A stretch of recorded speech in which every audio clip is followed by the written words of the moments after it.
जरांगेंच्या आंदोलनाचं निवेदन 3 दिवसांपूर्वी मिळालं. शिंदे समितीला मुदतवाढ द्यावी त्यांची मागणी. त्यानुसार समितीला आणखी मुदतवाढ दिली गेली.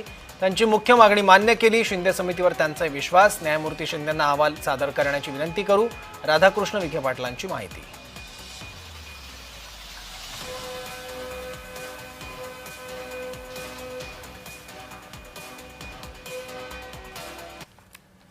त्यांच्या विनंतीप्रमाणे आता मुदतवाढ दिली आपण. मला वाटतं त्यामुळे त्यांची एक प्रमुख मागणी मान्य केलेली आहे. त्यामुळे ते आता शिंदे साहेबांच्याबद्दल त्यांना विश्वास आहे.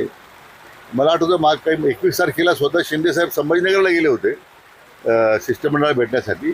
पण मग काही कारणामुळं शिष्टमंडळाची त्याची भेट झाली नाही. परंतु मला वाटतं की त्यांची विनंतीप्रमाणे समितीला मुदतवाढ दिलेली आहे.